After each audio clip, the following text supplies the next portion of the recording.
Okay, I've scraped off enough, and then what you can do is set it on its side and just gently take your X-Acto and squeeze it underneath where you see the lens is, pop it out. And as you can see, there is a tiny IR filter and the bottom. Okay, it's nice, it's smooth, and it's ready to screw back in. Gently blow on it.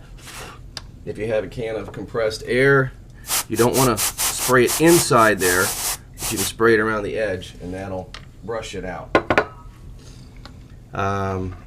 Switch it back off macro. You can either set that lens aside and use it for some other purpose. They're kind of small. Don't know what you could use it for. So now that this is done, you're going to take it and you're going to gently screw it.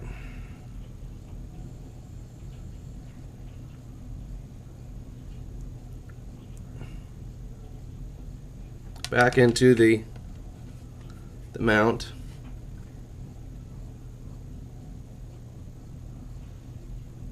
Nice and smooth.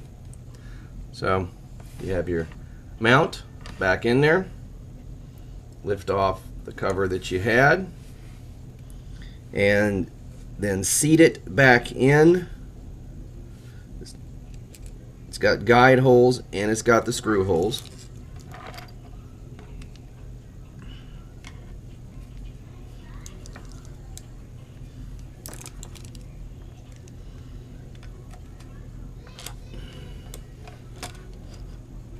I think it, there it is, pop back in.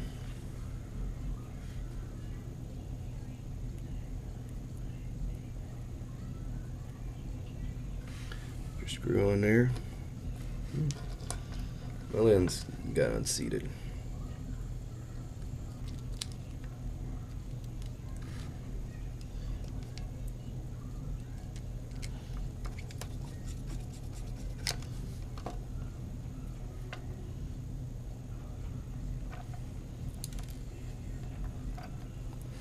Even though it's magnetized, I'm still seeming to have some problems with this screw.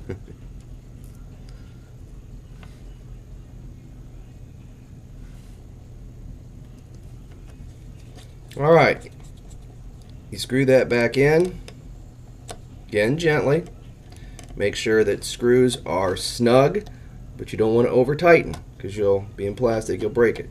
You also want to make sure that the mount is seated evenly against the board, otherwise you will end up with an uneven issue with when you go to focus. And you want to have that lens mount nice and tight in any event because you're going to have to focus later through another method. Okay, move the speaker gently out of the way.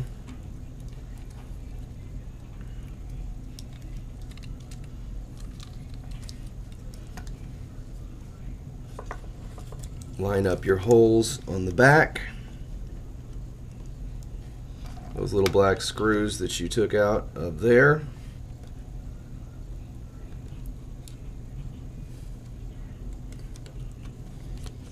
Put those back in. Again, they were the ones that were diagonal, and they mount the they secure the LCD screen mount to the board.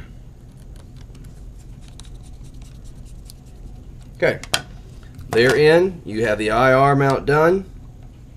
The speaker slides underneath the mount there, the LCD. And there you go. You have your IR lens mod done. You can see it's took me about 12-13 minutes. I was off camera for a couple minutes here.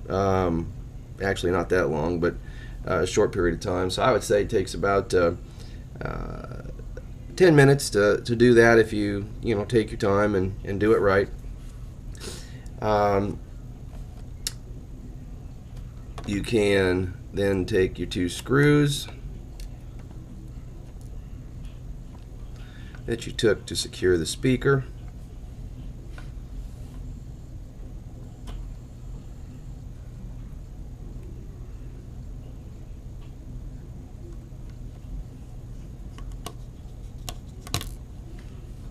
Didn't have a hole lined up. So we'll go to the other side.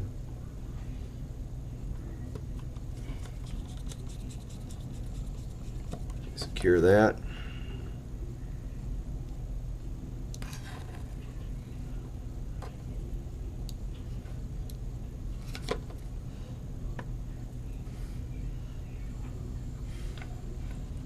Get the speaker hole lined up on that side.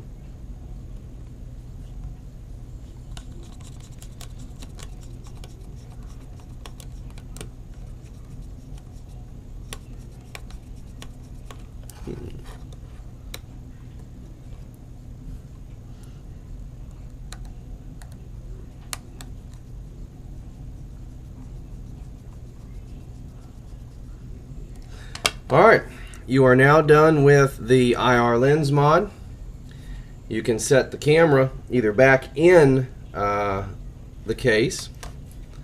For right now, that would be my suggestion. You just put this back in. You have the speaker wires out. Make sure your lens is clear. You will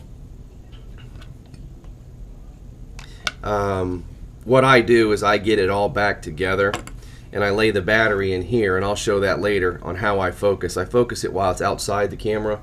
I just find it makes it a lot easier, and that way you don't have to mess with it when you're inside the camera. It is a little more time consuming in terms of a hack, but it means you don't have to take off this or the glass. You can run it stock, and that may be one of the reasons why it gets better light than some of the earlier prototypes. I will now go ahead and start the shutter assembly and power hack, but if you wanted to put it back in the body, you just gently edge it in so that the the earpiece jack goes there, and then again gently pull out on the plastic edge of the case, pop the camera in, make sure everything's lined up. You heard it snap. You're in there. Pretty much stock. I had earlier taken this off again because I'm going to do a exchanger that mounts on there very nicely. I'll show you a little picture of that.